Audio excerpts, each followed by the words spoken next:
மகாவும் பேசிட்டு இருந்ததை பார்த்துட்டு ஐஸ்வர்யாவுக்கு கர்ப்பம் கலைஞ்சிச்சு போல, அதனால மகாவை கூப்பிட்டு போய் தனியாக பேசிகிட்டு இருக்கா, என்ன பண்ணுறது தெரியாமல் அப்படின்னு சொல்லிட்டு யோசிக்கிறாங்க. வீட்டுக்கு வந்ததுலேருந்தே பார்த்தீங்கன்னா ஐஸ்வர்யா நார்மலாக இருக்காங்க, ஒன்றுமே ஆகலை அவங்களுக்கு. கௌதம் போய் கேட்குறாரு, உனக்கு ஏதாவது பண்ணுதா ஐஸ்வர்யா அப்படின்னு சொல்லிட்டு. எனக்கு எதுவும் பண்ணலங்க, ஏங்க இதை திருப்பி திருப்பி கேட்குறீங்க அப்படின்னு சொல்லிட்டு கேட்குறாங்க. இல்லைம்மா, இப்போ கர்ப்பமாக இருக்க டைமில் வந்து நீ வெளி ஃபுட்டெல்லாம் சாப்பிட்ருக்கல, அதனால் வாமிட்டோ வயிற்று வலியோ ஏதாவது வந்திருக்குமோன்னு சொல்கிறதாலமா அக்கறையில் தான்மா கேட்டேன் அப்படின்னு சொல்கிறார். ரொம்ப தேங்க்ஸ் கௌதம், என் மேலே ரொம்ப அக்கறையாக நடந்துக்கேன், அந்த மாதிரிலாம் எதுவும் இல்லை கௌதம், எனக்கு சாப்பாடுலாம் ஜீரணம் ஆயிடுச்சு, நல்லா இருக்குது அப்படின்னு சொல்லிடுறாங்க. சித்ராதேவி கௌதம் பார்த்தீங்கன்னா ரொம்ப கோவமாக டாக்டர் கிட்ட ஃபோன் பண்ணி பேசுகிறாங்க. இந்த மாதிரி நீங்கள் கொடுத்த மாத்திரையை நாங்கள் ஜூஸில் கலந்து கொடுத்தோம், ஒன்றுமே ஆகலை, கர்ப்பம் எதுவுமே கலையலை அப்படின்னு சொல்கிறாங்க. டாக்டர் பார்த்தீங்கன்னா அப்போ நான் கலையலை அப்படின்னா அது வந்து அவங்க கர்ப்பமே இல்லை, நான் கொடுத்த மாத்திரை வந்து பவர்ஃபுல் மாத்திரை, எல்லாமே அவங்க வெளியே வந்திருக்கணும் இந்நேரம் அவங்களுக்கு அப்படின்னு சொல்கிறாங்க.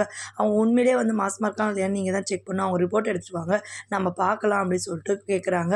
அதே மாதிரி ஐஸ்வர்யா கேபோர்ட்டில் போயிட்டு அவங்க தேடி பார்க்குறாங்க. பார்த்தீங்கன்னா ரிப்போர்ட்ஸ் எல்லாமே இருக்குது. அந்த ரிப்போர்ட்ஸில் பார்த்தீங்கன்னா கர்ப்பம் இல்லைன்ற மாதிரி தான் இருக்கும். அதை பார்த்துடுறாங்க, பார்த்துட்டு வச்சிடுறாங்க. ஐஸ்வர்யா அந்த டைமில் உள்ளே வராங்க.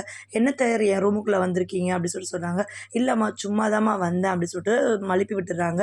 சரின்னு சொல்லிட்டு ஐஸ்வர்யா என்ன பண்ணுறாங்க, உள்ள கபோர்டுக்குள்ளே போயிட்டு எல்லாமே இருக்கான்னு செக் பண்ணுறாங்க ரிப்போர்ட் எல்லாமே.